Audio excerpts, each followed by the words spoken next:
What are we doing here? And where are we gonna go? It's like we just woke up one morning and then it's welcome to the show. Don't ask any questions, just go with the flow. Make as much money as you can and try your best not to get broke. Copy everything you see on the TV, from the hairstyles to the clothes, and don't think too often, just do exactly as you're told. And if you ever get confused, then just turn towards the alcohol. You'll still hear your thoughts, then just turn up the radio as you learn to live a lifestyle of drugs, sex, and rock and roll. But in all honesty, I just need to know, is there more to the cycle than growing and getting old? Living and dying just to leave behind a happy home and a whole lot of property that somebody else is going to own. I just really need to know before the casket's closed, 'cause I'm not willing to gamble with my soul, nor am I ready to take any chances. These are just simple life questions and I'm just searching for some answers. Like, what are we doing here? And what is our purpose? How did we get here, and who made us so perfect? And what happens once we go, or is this world all really worth it?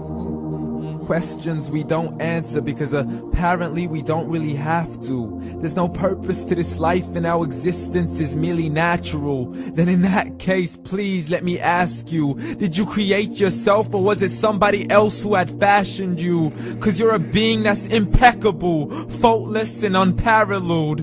You're a product of supreme intelligence and I'm merely being rational. For there isn't a camera on this earth that can come close to the human eye, nor a computer that can compete alongside the human mind. And if the whole world was to come together, we wouldn't be able to create a single fly. So many signs, yet we still deny.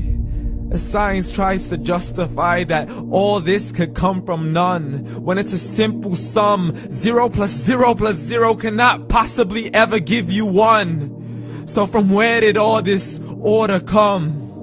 For everything has its origins, a maker, a creator of its own. I mean, the only reason you're watching this video is because somebody had to press upload.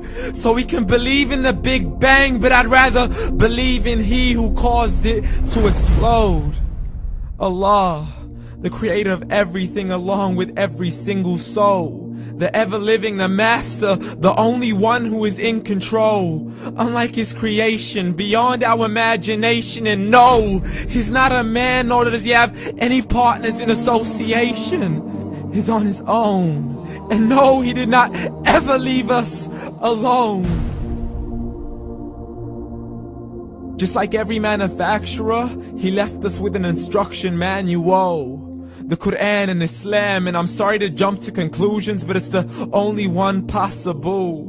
The only definition of God is the one and only supreme being. It's logical, a book with 0 contradictions, with miracles that are both scientific and historical, all revealed over 1400 years ago. Like the detailed description of the human embryo. The descriptions of the human embryo in the Quran cannot be based on scientific knowledge in the 7th century. To the mountains as pegs holding firm the earth below, and the 2 seas that don't mix in a complete separate flow. To the planets in orbit, alternating night and day as they stay in flow. The expansion of the universe and the creation of everything from H2O.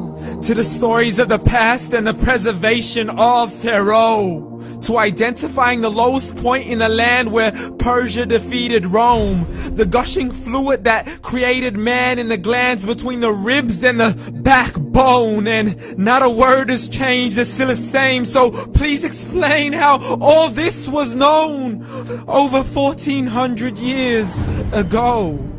To a man who couldn't read or write, as he would recite whatever the angels spoke. And if you still don't believe, please try to come up with something that's even close. But you can't, so we took God as a mockery and his messengers as a joke. Muhammad could not read or write. How's somebody who can't read or write gonna start a religion? Dismissed his scriptures as legends and tales of the ancient folk, as we live life according to our whims, desires, and hopes. saying this life is the only home we will ever know. We will live then die, then simply turn to bones. YOLO! Correction, after the grass dies, the rain arrives and it regrows, and Allah promises to do the same thing to your very soul and bring you back from your very fingertips to your toes, as the all-seeing supreme being watches us so close, and we are surely being tested in our wealth, our health, and our self, and everything that we've been blessed with. So believe, for we will surely be resurrected and be brought back to our Lord and account for every single deed, as He hands us our books and orders us to read. From the bad to the good and everything in between. You yourself are sufficient for your own accountability, so don't be mad at me. You are the one who thought He wouldn't come back to me. I gave you a whole life long to search after me, but you were busy in all that which was temporary. So read, and glad tidings to all those who believed. And if you disbelieve, read. And don't let that day be the first day you find out what your life really means. Read.